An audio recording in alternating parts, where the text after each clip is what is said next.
Welcome friends, आप सभी अभ्यर्थियों का बहुत बहुत स्वागत है कि आप बिहार में बहुत दिनों के बाद आने वाली जो एक बम्पर वैकेंसी रही है उसके बारे में आप लोगों ने यहाँ पर जो नौकरी ज्वाइन की है एज ए शिक्षक के तौर पर, उसके लिए आप सबों को बहुत बहुत शुभकामनाएं।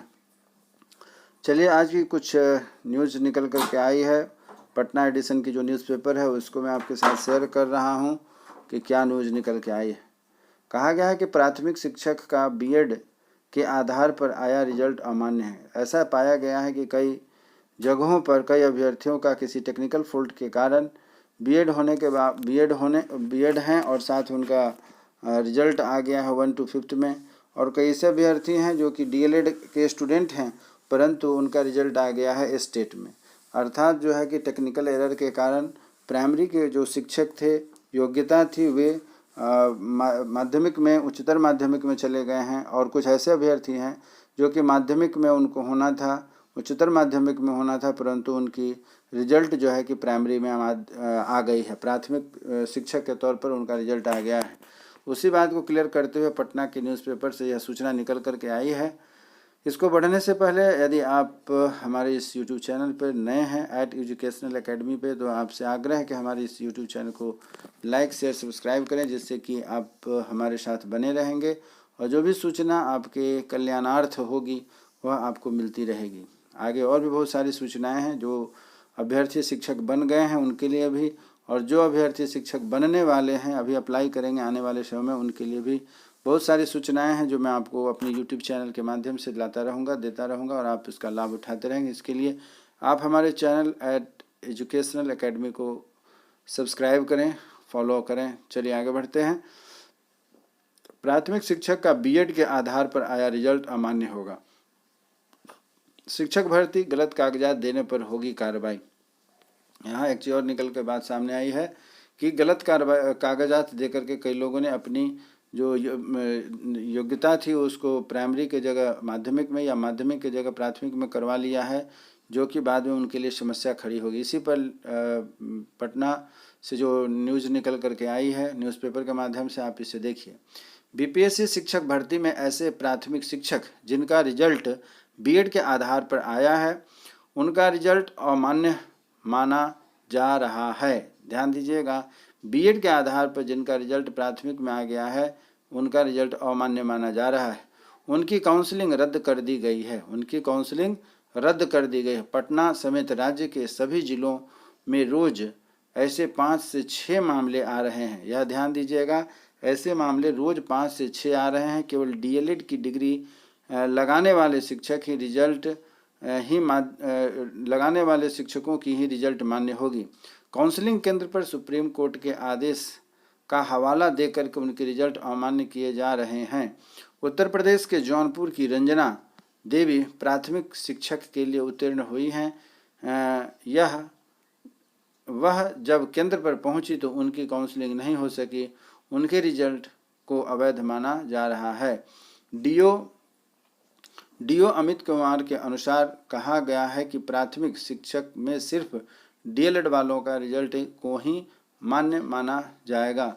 बीएड वालों के रिजल्ट को रद्द माना जा रहा है, जिस वजह से उनकी नियुक्ति नहीं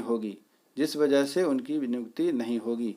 वहीं काउंसलिंग में गलत डॉक्यूमेंट देने वाले अभ्यर्थियों पर एफआईआर दर्ज कार्रवाई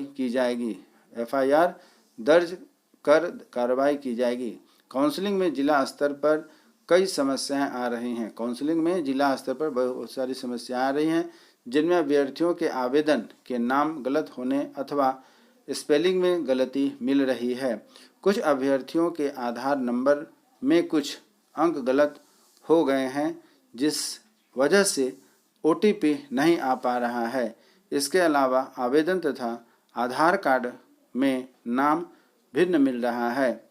उन अभ्यर्थियों का विथ होल्ड कैटेगरी में डाल दिया गया है। जैसा कि मैंने अपना एक वीडियो पहले इस चैनल पर डाला था, जिसमें आपको स्पष्ट किया गया था कि आप विशेष करके 2-4 बातों का ध्यान रखेंगे। यदि आपके नाम में या आपके पता में या आपके फ़ोन नंबर में किसी प्रकार की त्रुटि है तो कृपया आप इसके लिए जा कर के अपने जहाँ काउंसलिंग सेंटर है वहाँ पर आप इसके लिए संपर्क करें, और किसी प्रकार की त्रुटि है तो आप वहाँ संपर्क करके आप बात करें, जिससे कि आपका डॉक्यूमेंट वेरिफिकेशन आसान हो सकेगा। और उसके लिए OTP पर आपके जो अंक आते हैं, जो OTP गोपनीय संख्या होती है, उसके द्वारा आप अपनी समस्या को दूर कर सकते हैं। इसका मैंने एक वीडियो आपको अपने पिछले वीडियो में अपने इस चैनल के माध्यम से आपको अवगत कराया था।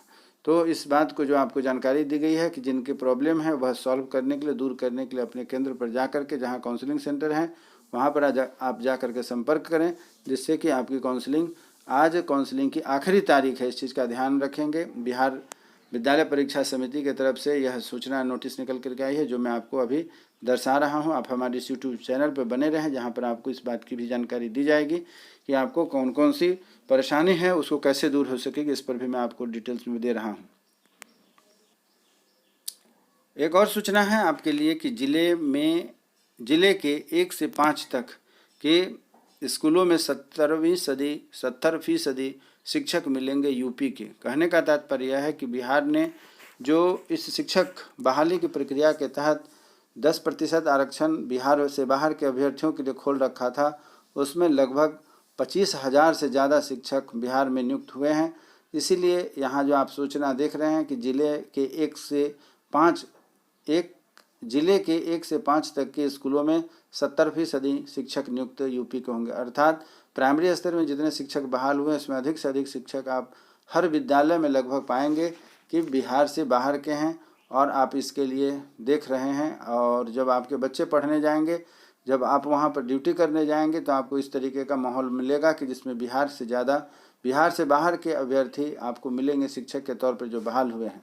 अब आपकी जिम्मेदारी बनती है कि आप अपने बच्चों को बिहार से बाहर, अर्थात शिक्षा के आदान प्रदान, शिक्षा की गुणवत्ता पर आधारित जो आपको ज्ञान प्राप्त होगा उससे आप ग्रहण करते हैं, या फिर आपके सहयोग की उनकी अपेक्षा होगी, जिससे कि वे यहाँ पर रह करके रेगुलर आपके बच्चों को शिक्षा दे सकें। तो आप एक अभिभावक उनका सहयोग करेंगे, और एक शिक्षक अभ्यर्थी होने के नाते आप उनका सहयोग करेंगे कि वे आगे आपके बच्चों को, आपके स्कूल को अपना बेहतर योगदान दे सकें। यही हम आप सबों से आग्रह करते हैं, गुजारिश करते हैं।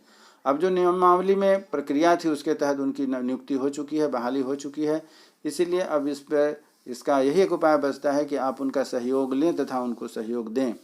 चलिए आगे बढ़ते हैं कि जिला के 1 से 5 तक के स्कूलों में 70% शिक्षक जो नियुक्त हुए हैं, उस पर क्या यहाँ पर सूचना निकल कर के आई है। देखिए कि जिले के मुजफ्फरपुर का यह न्यूज़ है। अभी आपने पटना का न्यूज़ देखा, अब मुजफ्फरपुर का न्यूज़ है कि जिले के 1 से 5 के स्कूलों में 70% अधिक शिक्षक यूपी के मिलेंगे। 1 से 5 के लिए कराई जा रही काउंसलिंग में 70% से अधिक अभ्यर्थी अन्य राज्य के हैं। शनिवार को ही हुई काउंसलिंग में 500 से अधिक अभ्यर्थी यूपी के ही रहे हैं। जिले में 1 से 5 के लिए आवंटित अभ्यर्थी अधिकतर अन्य राज्यों के हैं।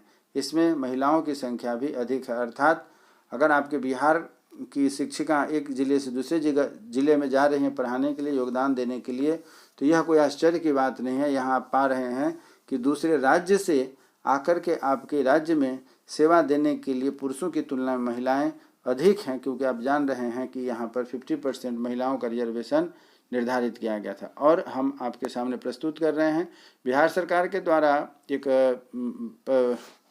एक पत्र जारी हुआ है बिहार शिक्षा विभाग द्वारा, जिसमें यह दर्शाया गया है कि आपको यदि इस काउंसलिंग में कोई परेशानी हुई है तो कृपया आप इसमें अपना काउंसलिंग, इस परेशानी को कैसे दूर करेंगे, इस पर विस्तृत जानकारी आपको दी जा रही है।